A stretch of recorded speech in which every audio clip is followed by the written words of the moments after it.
Welcome to Access Newswire's second quarter 2025 earnings conference call.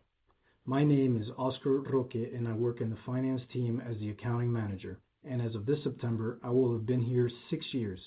I started working at the company in 2019 in the compliance division as an XBRL compliance specialist, and for the past 3 years in the accounting and finance department.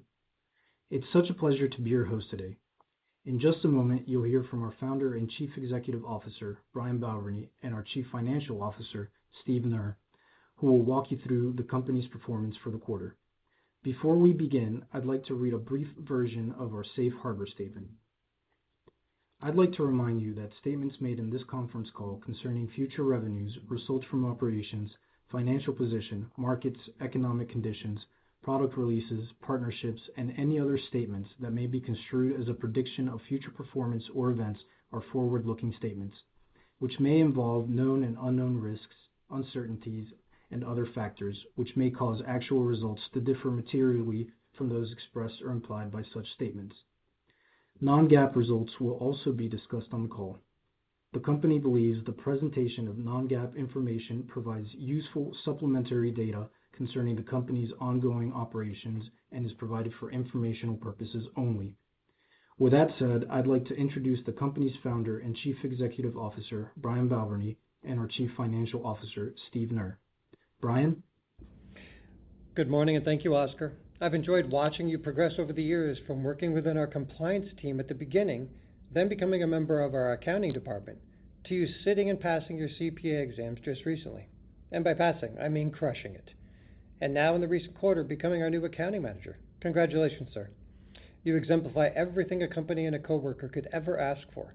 Your passion for the business, your coworkers, and our customers are truly amazing. I have no doubt you will continue to thrive and continue to contribute in an absolute meaningful way. Little fact I hope Oscar won't mind me sharing.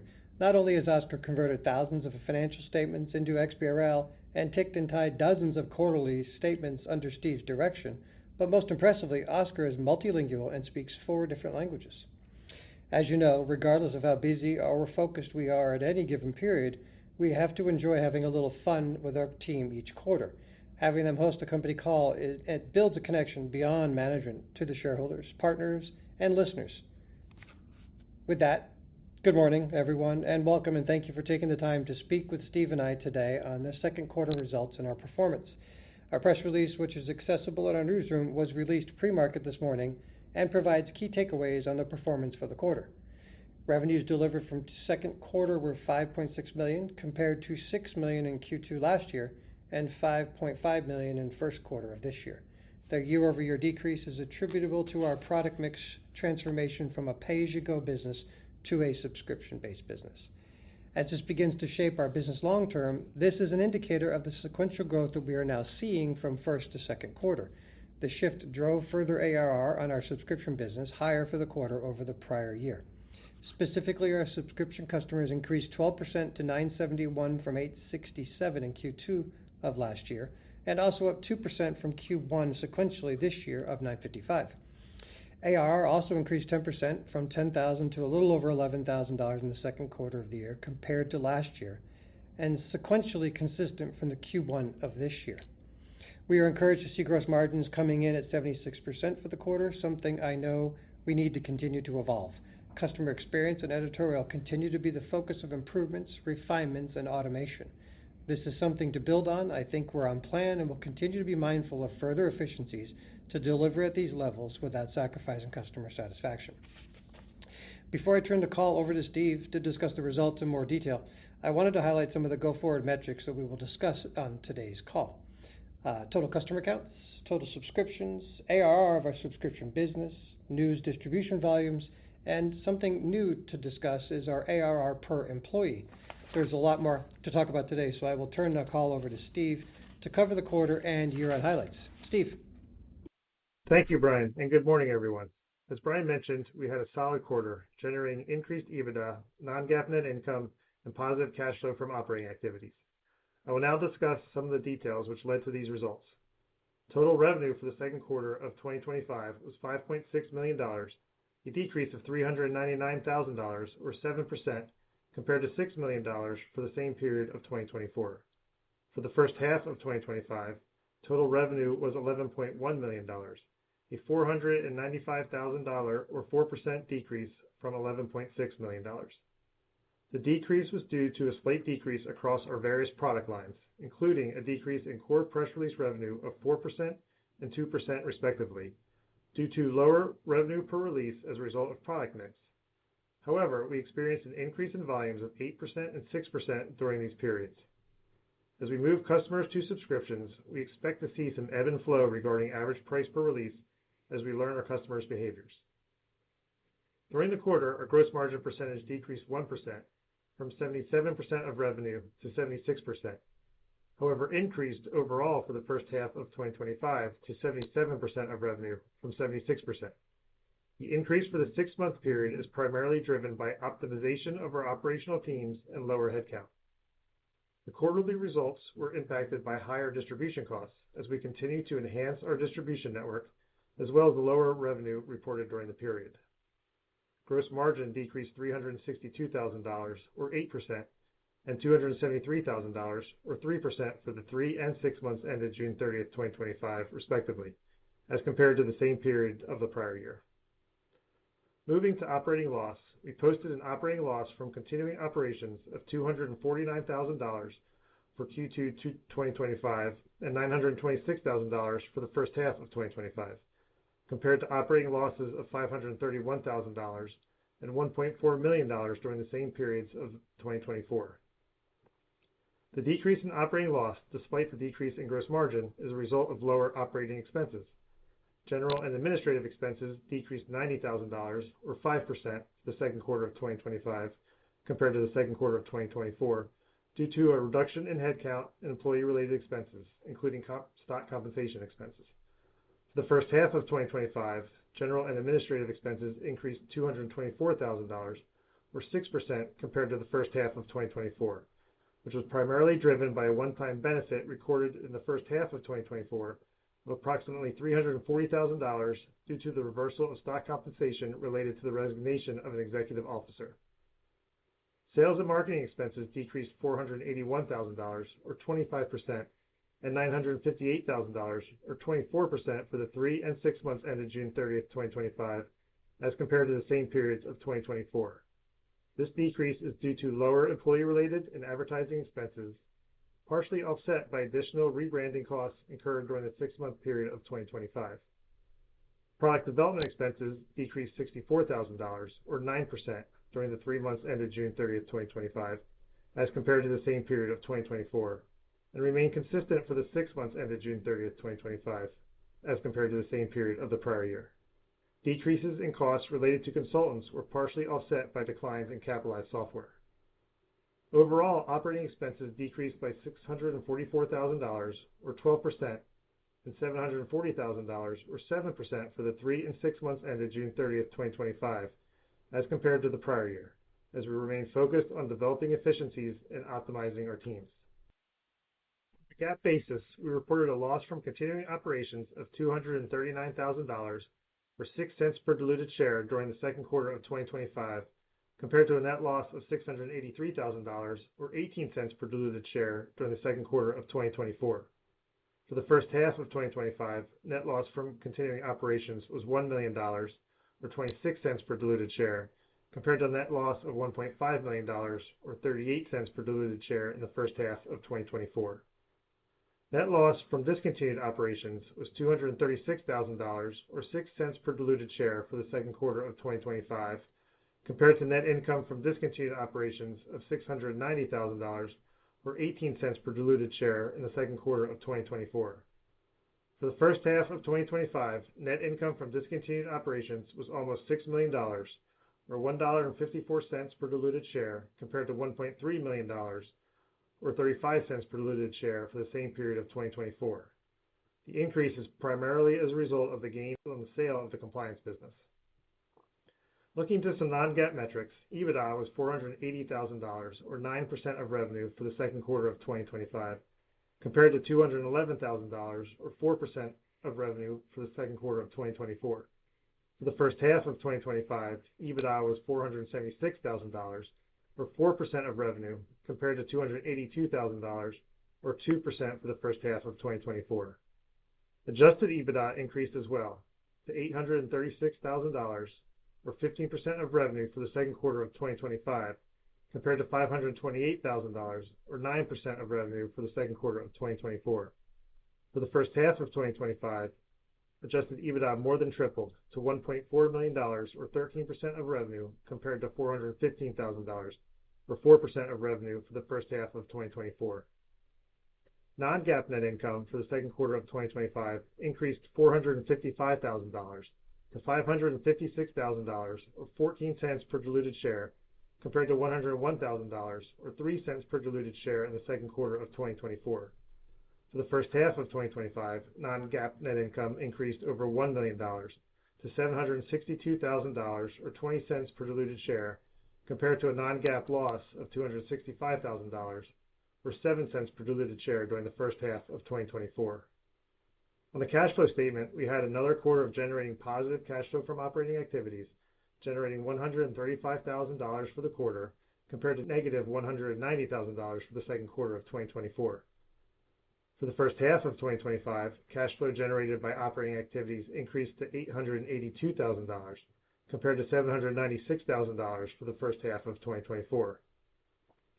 Adjusted free cash flow also increased for both the quarter and first half of 2025, amounting to $250,000 for the second quarter of 2025, compared to negative $491,000 for the second quarter of 2024, and for the first half of 2025 amounted to $1.2 million compared to $491,000 for the first half of 2024. I will now turn it back over to Brian, who will provide some updates on the business, customers, subscriptions, along with everything else we have planned for the remainder of the year. Brian? Thank you, Steve. I wanted to acknowledge the dedication of our team and the continued trust of our customers. While we continue to see industry headwinds in the quarter, we also achieved measurable progress in the areas that matter most for our long-term strategy: growing recurring revenue, improving operational efficiencies, and continuing to enhance the value of every customer relationship. The revenue trends and sequential growth that we're seeing in the quarter, as Steve and I said a few minutes ago, total revenue for the second quarter came in at $5.6 million, representing a 3% sequential increase from Q1 year over year. We were down 7% compared to $6 million in the same quarter last year.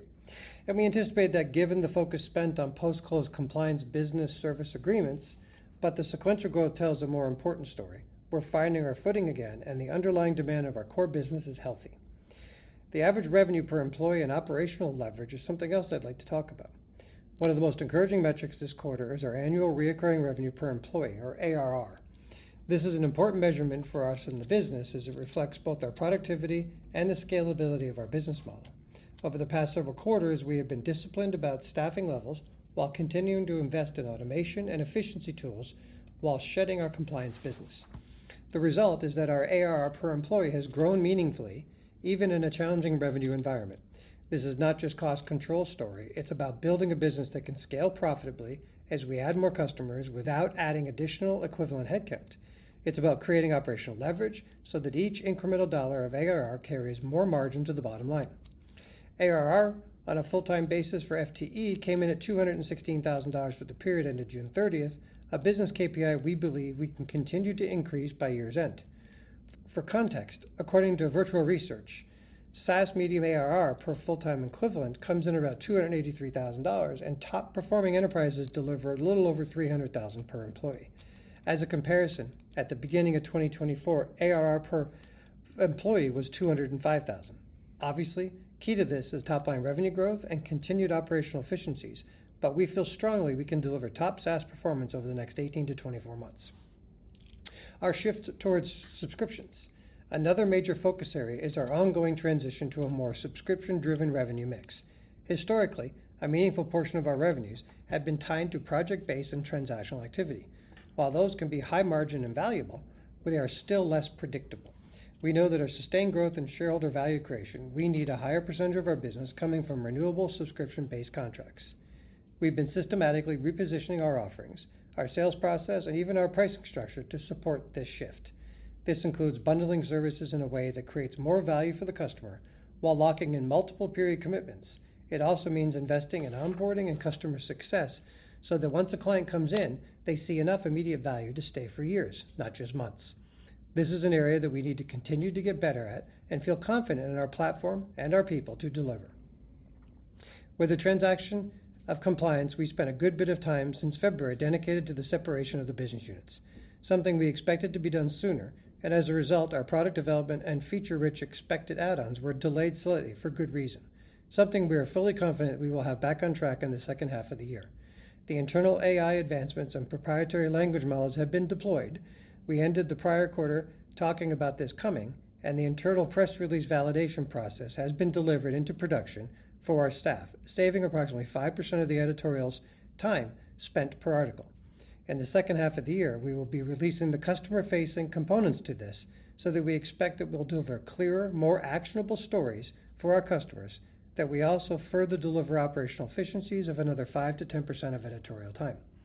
To deliver on this growth, we have to become a complete platform for our customer communication needs. Therefore, we will be delivering before year's end some significant social media partnerships that will integrate our platforms with leading social media management tools. The use of segments in a press release is going to be a key driver to how a brand message is delivered to its audiences via traditional news outlets, social platforms, internal corp comm systems, as well as how the media and influencers cover the brand and how we report and benchmark the impact of the story. Our subscriber growth targets, we've set clear goals. By year's end, we still aim to have over 1,500 subscribers on our platform. This is an ambitious target, and we are going to do everything in our ability to deliver on the target. But a shift in keeping customers stickier has become a priority, and believe there is more work to be done here in order to move our business closer to 75% recurring subscription revenue by the end of the year. We ended the quarter with growth in subscription count, and more importantly, the quality of those subscriptions are still continuing to improve, meaning longer contract durations, larger leverage contract values, and higher cross-product adoption. We look forward to our sales funnel and see strong conversion rates in areas that we need to improve and that they've been identified. Our sales and marketing teams have been focused on specific verticals where our value proposition is strongest, and our pipeline going into the second half of the year supports our confidence in hitting our subscriber revenue numbers. Our ARR growth to the year-end road gives a key metric that will define our 2025 success. As I mentioned earlier, ARR per employee is trending upwards, but we're also focused on the total ARR expansion. We believe that by leaning into subscription sales, leveraging upsell opportunities with our existing customer base, and continuing to expand our distribution reach, we can finish the year with ARR meaningfully higher than where we're standing today. I want to emphasize that ARR growth is not just about top-line expansion. It's also about building a resilient revenue base that we can count on for quarters and quarters, even when market conditions are less predictable. It's about creating visibility for our investors, stability for our employees, and ongoing value for our customers. New subscriptions sold in the second quarter were an average ARR of almost $12,000. Now, if we move along to cost structure and margin improvement, something we've talked about in prior calls, earlier this year we committed to reducing our operational expenses. I'm pleased to report that these reductions have been realized, and you're seeing them here in Q2 results today, and they'll continue to be fully reflected in the second half of the year, absent the investment that we're making in our sales and marketing teams. This is evident in our cash flows from operations, as well as our adjusted EBITDA numbers Steve just spoke about. Combined with our shift towards higher margin subscription revenues, we expect these savings to flow directly into improved operating margins. This positions us well for the second half of the year and beyond. With incremental ARR growth, should yield us even greater profitability without proportional increases in costs. Before I close, I want to take a moment to talk about the broader market landscape. The communications and investor relations technology sector is evolving rapidly. Customers are looking for integrated solutions that combine content creation, distribution, analytics, and engagement in a single platform. They also expect faster turnaround times, deeper reach, and more actionable insights. Access Newswire is positioned to deliver exactly that. Our Access distribution network is not only competitive in terms of reach and reliability, but it is also backed by a platform that makes it easier for customers to create, manage, and measure their communications. This is an important differentiator.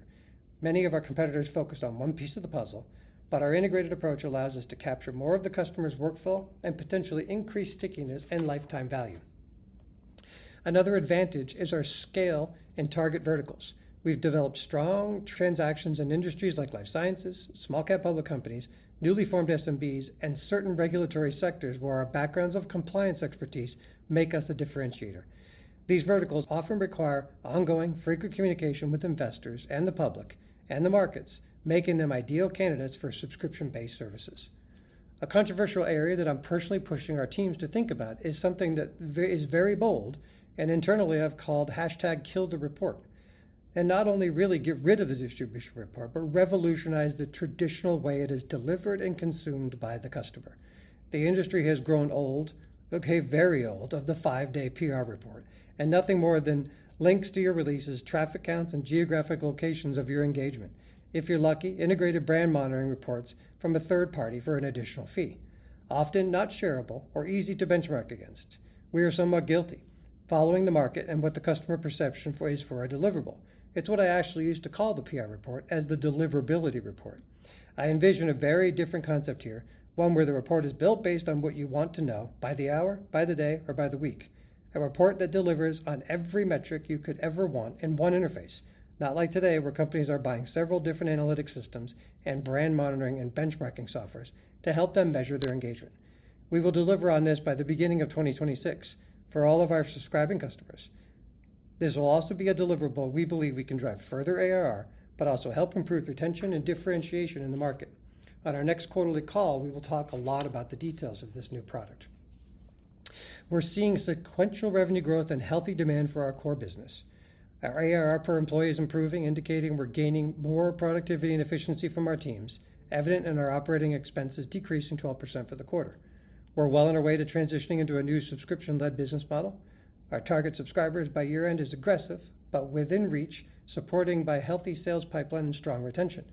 Cost disciplines are in place, and we expect incremental margin improvement in the back half of the year. Our marketing position is strong, with clear competitive advantages in our target verticals. We believe these steps will create a stronger, more predictable, and more profitable Access Newswire, one that's positioned to grow not just in size, but in quality of earnings. With that, I'll turn the call over to the operator for the question and answer session. Thank you. Thank you. At this time, we'll be conducting our question and answer session. If you would like to ask a question, please press star one on your telephone keypad. A confirmation tone will indicate your line is in the question queue, and you may press star two if you would like to remove your question from the queue. For participants using speaker equipment, it may be necessary to pick up your handset before pressing the star keys. One moment, please, while we poll for questions. Thank you. Our first question is coming from Luke Horton with Northland Securities. Your line is live. Yeah, hey guys. Thanks for taking the questions here. Just wanted to start on kind of an overall update on the new business today. So you've sold the compliance business, you've combined the Newswire and AccessWire brands. Just wondering if any incremental synergies or benefits to the business from these actions that maybe you didn't expect originally. Hey, good morning, Luke. Anything additional that we were able to achieve has yet to show through in the financials. I would tell you that there's likely some infrastructure costs that we'll see benefits for in the back half of this year, likely after this month, that will flow through in the OpEx savings side of the equation. I tell you that the core, Access Newswire business as a headcount perspective and an OpEx expense perspective is likely fairly consistent today as to what it will be through the end of the year. So we'll see some, probably call it $100,000 to $150,000 in savings here in a quarter and a half from infrastructure costs, and going into next year, we'll continue to see that. But I would, be fair to caution the fact that, to be honest, as we scale infrastructure for, natural language processing and AI, you're likely going to see some of those costs come back as customers begin to use more of those solutions on our platform. We will also see some additional AI benefits to automation that will also help optimize some headcount levels, both inside and outside the company. And so we'll definitely talk about that in the next quarter or so. Okay, got it.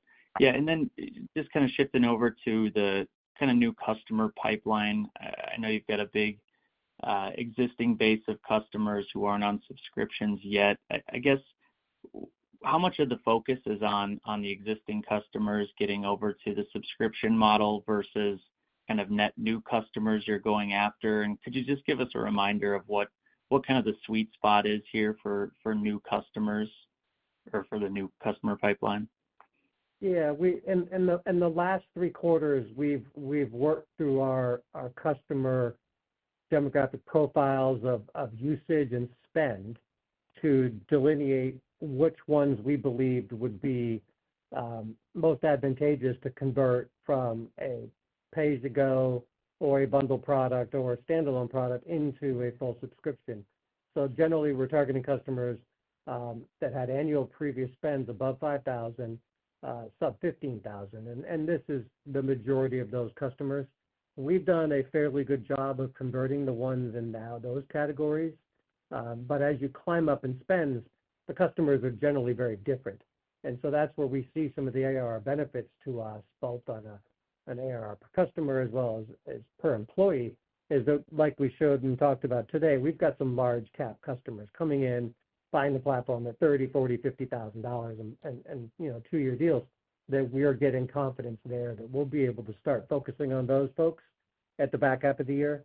But look, to be fair, to get to our numbers, we've got to have an inbound flux of customers coming in, finding value in our subscriptions, both public and private, to be able to continue that growth. Got it. And then I guess just on subscriptions for your customers that do have subscriptions, is there a percentage that are under multi-year subscriptions? Is that kind of a focus here, or is mostly just annual renewals kind of as pricing is still working itself out here, or are you focusing more trying to get more of those multi-year subscriptions? Yeah, I think it's indicative to believe that a multi-year subscription comes from a more enterprise and larger mega cap company, right? The SMB categories, if I can just kind of put those in a bucket of, small micro nano cap companies and just private companies in general, call them SMBs, they typically are not going to commit for a long-term contract. Right. And that's not just us, that's kind of an industry standard thing that we see and have seen for years. But, if you think about companies like, a Sherwin-Williams or, a BlackBerry or Moderna, some of the larger brands that we've got, they're generally buying on 2, 3, 4-year deals, or buying on terms that give them the right to have the fixed pricing for multi-years. And so that I think is not going to change. To be fair, as we launch our pressrelease.com single circuit platform next month, we likely are going to see, maybe even a shorter term subscription as we get customers really wanting to utilize the benefits of the platform to get them stickier. So I don't know that that's as big an issue as much as it is us just making sure that we're showing value to the customer every day and it keeps them coming back. Got it. Yeah, and then just lastly here, I know you touched on this in your prepared remarks, but could you just kind of go over some of the product enhancements you mentioned that are slated for the back half of the year and kind of what you're most excited about as we progress through 25 and into 26? Yeah, absolutely. Yeah, and a lot of them I wish we would have been able to talk about in the show today, but for obvious reasons with TSAs, with our compliance business, there's only, so much that can be done. Here this quarter, we likely will take our what we're calling internally is our PR checker and validator system that is helping our editors move through articles much quicker than previously. We're going to review that tool in an interface with our customer this quarter to allow the client to have access to it. So what that's going to do is check the tonality, check their messaging, run through our compliance distribution requirements, and before even the editor sees it, give the customer some sort of benefit to what they should expect to get out of this press release. What kind of engagement will they get? Are they picking the right distribution? Should they be selecting different distribution and using our media database to pitch those customers all at the same time? So that, although does not sound like a very, to be fair, sexy add-on and feature benefit, it is going to move the customer throughout the ecosystem of the platform, getting them to use more of the tools, which in our belief creates a more sticky process.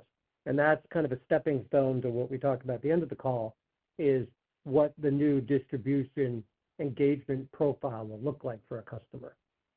Is that it will not only pull where your article is going, who's seeing it, but also who you pitched and did they engage and what your ranking is against your peers.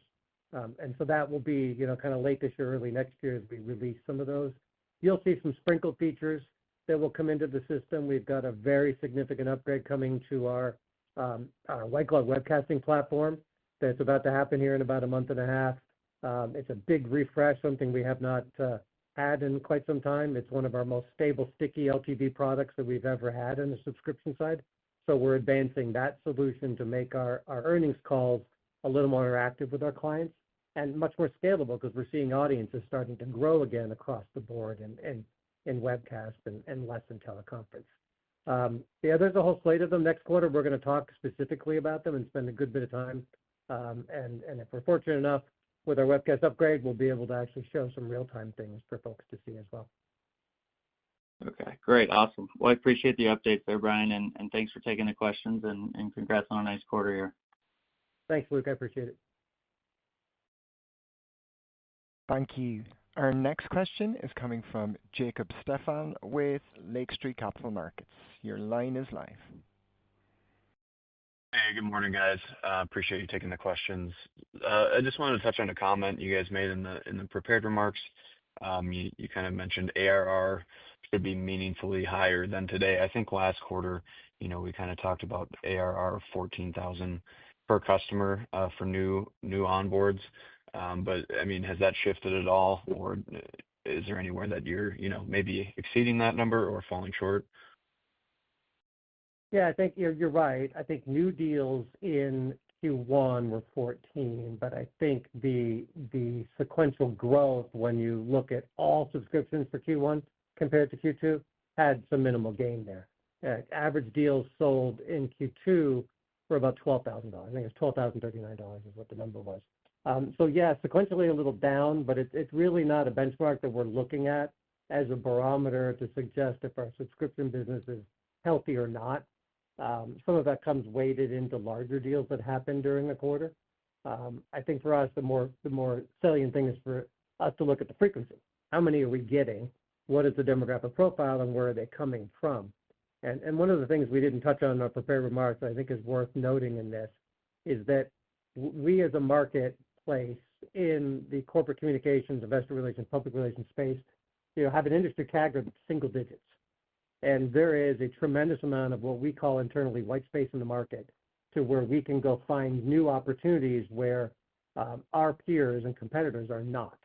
And we've identified several of those places, and that's where we get the confidence and where we'll be able to grow this number in the quarters to come is because there's areas that the industry is just not focused on that we've identified, and that we believe if we can be successful there, that's going to drive and fuel a good amount of our growth over the next several quarters and into the next couple of years. So I'm not concerned about the number being different sequentially. Year over year is higher, and I think that's the important barometer for us.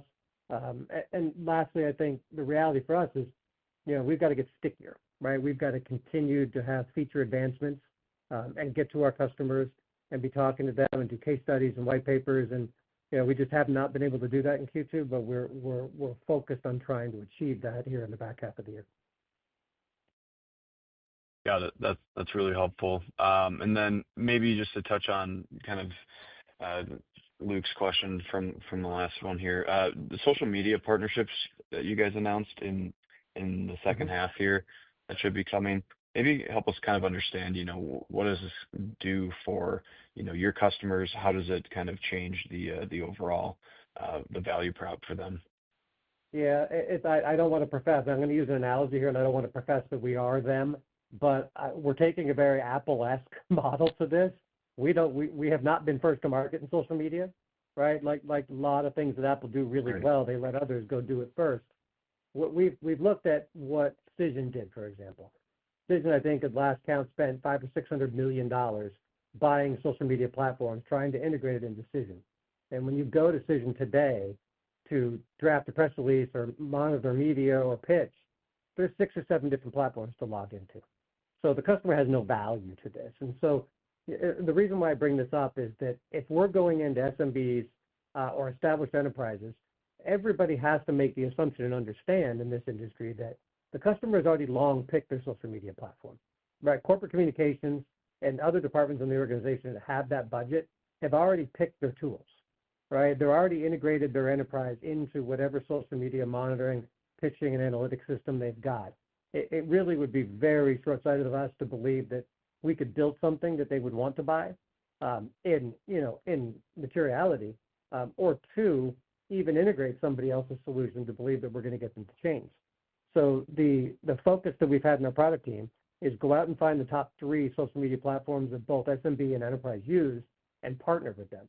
So the reality would be as a customer in the back half of this year will log into their Access Newswire platform, and they'll be prompted to connect those tools automatically with single API sign-ons. And then we'll be able to share and pull analytics back and forth between those systems to create an environment of which we're not asking them to switch or change. And if they don't have one of those tools and they want to subscribe, we'll have a partner referral agreement with them that they'll be able to create an account on the fly automatically. We believe that's the best approach. To be fair, we're not in the business of wanting to dilute shareholders and raise tens of millions of dollars to try and buy some social startup company. The risk factor just doesn't meet our profile for investment. And we think this strategic side of partnering is the best way to approach this. Okay. Maybe just last one. I think the 1,500 customer target by year end is kind of a new metric or a new kind of detail that you've given us. Maybe help us kind of think through that in terms of what that means for, ARR. Do you expect most of those to be new customers? Do you expect them to be more transition customers from existing, or just kind of help us think through that? Yeah, I think it's 70-30 for growth, 70% coming from new, 30% coming from current customers that are upgrading and or converting from, single pay-go solutions that they've had in the past. I think that is going to be a big driver. It is an aggressive number, right? We said that a year ago, what the goal was. Look, in hindsight, you look at your customer account numbers. We had compliance customers in there that were subscribers during that time. And so when you pull the numbers back, it is an aggressive target for us to hit. But we think both the social media partnerships and add-ons that we're going to bring and the additional things will drive some customer activity. And we do have some new platforms like pressrelease.com that's scheduled to be re-released at the end of this month or early next month that we feel like will fuel our opportunities to find customers that are willing to pay into a subscription model. Okay, got it. Very helpful. I appreciate the details here, guys. Yeah, thank you. I think I missed the ARR add-on. Will the number get to 15? I think it was our goal by the end of the year, right? I think we'll come really close. I think it's both or aggressive numbers. Feature product add-on is going to be key to us to be able to get to that point. And if we see something changing in the next quarter, we'll definitely message that. But at this time, we're seeing the opportunities for us to get there. Okay, thank you. Thanks, Jacob. Thank you. As already said, if you have any questions or comments, please press 1 on your telephone keypad.